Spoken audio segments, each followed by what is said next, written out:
All right, welcome back.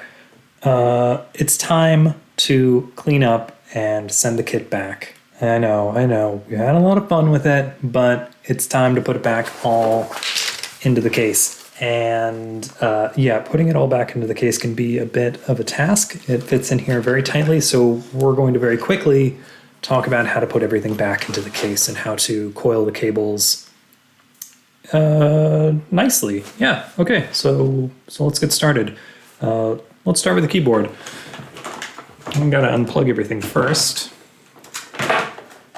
And then we'll get our keyboard cable come out over here. And it's coiled like this already, so let's open it up a little bit and then fold it up. There are a bunch of little kind of bends in the wire already that make it easy to wrap up. Wrapping the cable and putting the keyboard into the front slot. Make sure the keys face down. So there we go. That's in there, ready to go. Well, let's just close it for now. We'll go to the back real quick, and we will put the breadboard in there.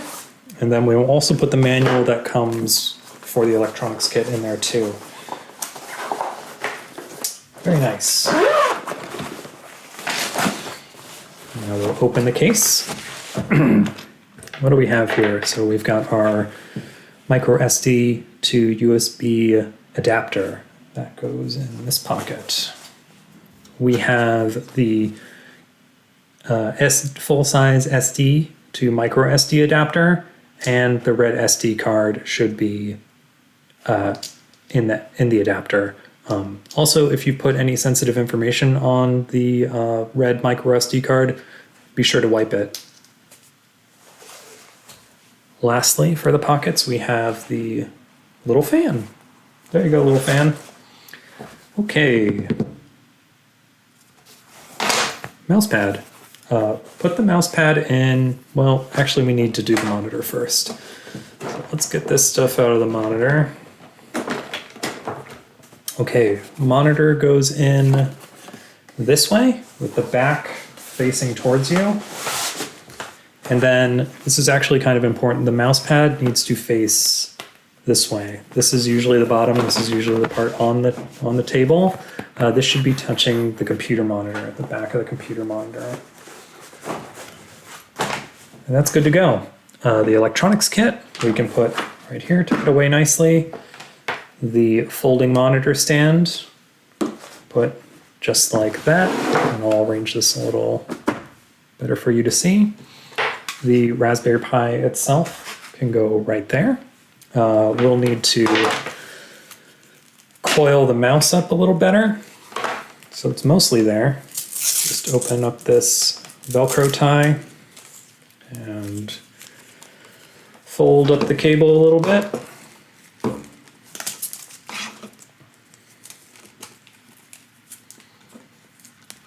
Very nice.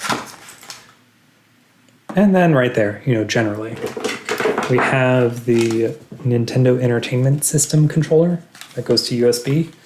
That can go kind of like so. The mouse and the NES controller, it's kind of up to you. This is kind of a flexible area. Express yourself. Use your spatial reasoning skills to get it all in there. This is the power supply for the Raspberry Pi itself.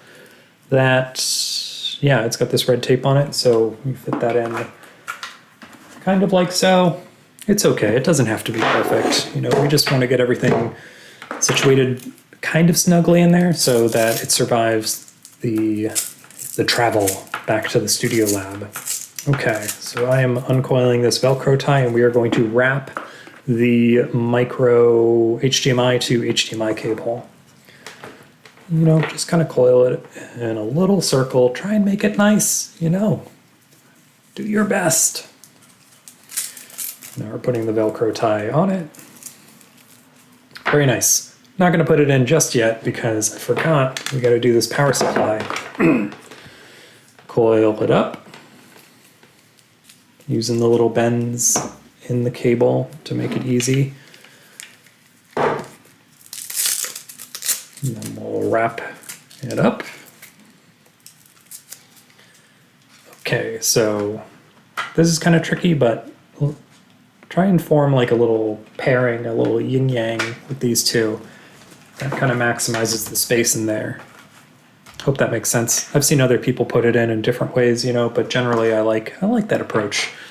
And this is your USB-C to C cable, and we're just gonna. Okay, so this is kind of a trick. This isn't the best cable to do it with, but I'm going to teach you something. Basically, if you got a cable like this, fold it in half, you know, make the two ends meet, and then stretch it out like that, and then fold it in half again, and then stretch it out. So you got something like this, and then you make a little loop. Just turn it in on itself. So I'm taking the left hand and I'm bringing it over the top, and then I'm wrapping it over the top and through the little hole that was created right here. So you get yourself a little nifty kind of pretzel. Just throw that in anywhere, wherever it fits. And now we can put the HDMI cable in there too. Just like that.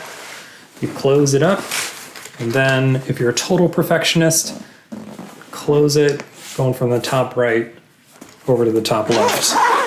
That's how you know you're a pro. And that's it.